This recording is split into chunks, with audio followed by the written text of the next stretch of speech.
નમસ્તે મિત્રો ચાણક્ય નીતિમાં કહેવાયું છે કે વ્યક્તિના જીવનમાં કેટલીક બાબતો એવી હોય છે જે જન્મ પહેલાં જ તેની તકદીરમાં લખાઈ જાય છે અને તેને કોઈ પણ બદલી શકતું નથી. આ વિચાર માત્ર એક સામાન્ય માન્યતા નથી, પરંતુ જીવનના કડવા સત્યને સમજાવતો એક ઊંડો તત્વજ્ઞાન છે. કારણ કે ચાણક્ય નીતિ આપણને સમજાવે છે કે દુનિયામાં દરેક વ્યક્તિ પોતાના ભાગ્ય અને કર્મ વચ્ચે સતત સંઘર્ષ કરતો રહે છે અને આ સંઘર્ષમાં જ જીવનનો સાચો અર્થ છુપાયેલો હોય છે. મિત્રો, કલ્પના કરો કે એક બાળક જન્મે છે ત્યારે તે કશું જાણતું નથી, પરંતુ છતાં પણ તેની જિંદગીની કેટલીક લાઈનો પહેલેથી જ લખાઈ ચૂકી હોય છે. જેમ કે તે ક્યાં જન્મશે, કોના ઘરે જન્મશે, તેની શારીરિક રચના કેવી હશે, તેના જીવનમાં કયા મોટા વળાંકો આવશે અને સૌથી મહત્વપૂર્ણ, તેનું મૃત્યુ ક્યારે અને કેવી રીતે થશે. આ બધું કોઈ અદ્રશ્ય શક્તિ દ્વારા પહેલેથી જ કરવામાં આવ્યું હોય છે. મિત્રો, ચાણક્ય કહે છે કે માણસ કેટલો પણ બુદ્ધિશાળી કેમ ન હોય, કેટલો પણ શક્તિશાળી કેમ ન હોય, તે આ ચાર વસ્તુઓને ક્યારેય બદલી શકતો નથી, જે છે આયુષ્ય, ધન, વિદ્યા અને મૃત્યુ. કારણ કે આ ચારેય બાબતો જન્મ પહેલા જ લખાઈ જાય છે.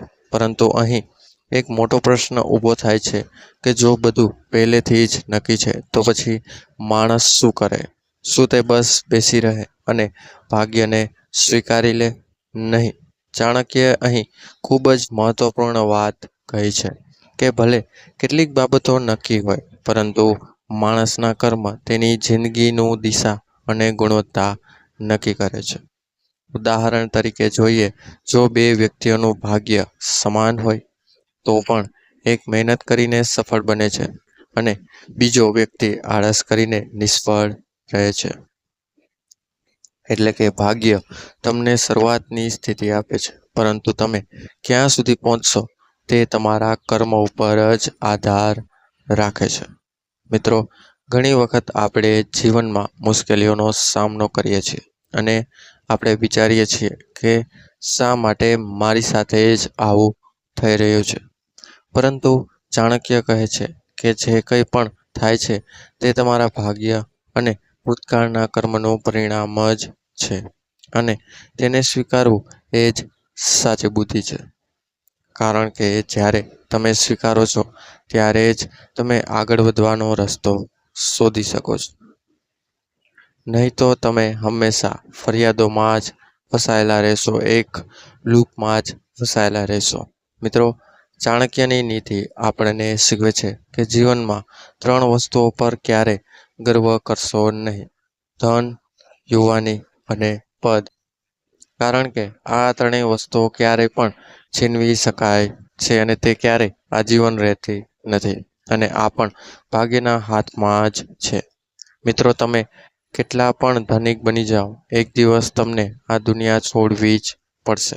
તમે કેટલા પણ શક્તિશાળી બની જાઓ, એક દિવસ તમારી શક્તિ ખતમ તો થઈ જ જશે.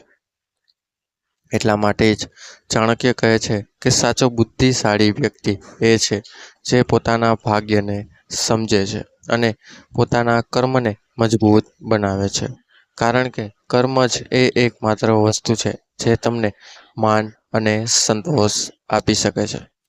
ચાણક્યની એક ખૂબ જ પ્રસિદ્ધ વાત છે કે સમયથી પહેલા અને ભાગ્યથી વધારે કોઈને ક્યારેય કંઈ મળતું નથી. મિત્રો, આ વાક્યમાં જ આખી જિંદગીનો સાર છુપાયેલો છે. કારણ કે આપણે ઘણી વખત ઉતાવળમાં નિર્ણયો લઈએ છીએ અને પછી પસ્તાવો કરતા હોઈએ છીએ. મિત્રો, પરંતુ જો આપણે સમજી જઈએ કે દરેક વસ્તુનો એક સમય હોય છે, તો આપણે શાંતિથી રાહ જોઈ શકીએ છીએ. મિત્રો, આજના સમયમાં લોકો ઝડપથી સફળ થવા માંગે છે, શોર્ટકટ રસ્તો અપનાવવા માંગે છે, પરંતુ તેઓ ભૂલી જાય છે કે સફળતા પણ એક પ્રોસેસ જ છે, એક પ્રક્રિયા જ છે, અને આ પ્રક્રિયામાં સમય લાગે છે. ચાણક્ય કહે છે કે ધીરજ રાખવી એ સૌથી મોટી શક્તિ છે. કારણ કે જે વ્યક્તિ ધીરજ રાખે છે તે જ અંતમાં જીતે છે. મિત્રો, હવે વાત કરીએ જીવનના સૌથી મોટા સત્યની, એ છે મૃત્યુ. મિત્રો, ચાણક્ય કહે છે કે મૃત્યુ એ એકમાત્ર સત્ય છે જેને કોઈ ટાળી શકતું નથી.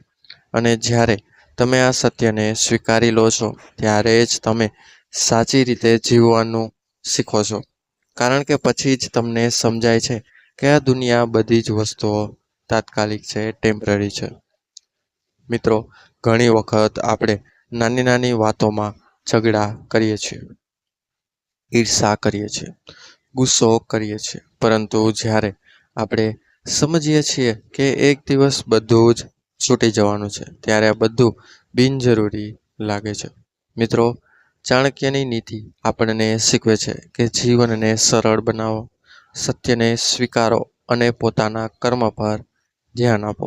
કારણ કે અંતમાં તમે જે કરો છો તે જ તમારી ઓળખ બને છે.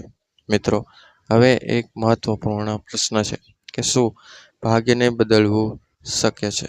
તો મિત્રો, તેના પ્રશ્નના જવાબમાં ચાણક્ય કહેતું છે કે સંપૂર્ણ રીતે નહીં, પરંતુ તમે તમારા કર્મ દ્વારા તમારા જીવનની દિશા જરૂર બદલી શકો છો.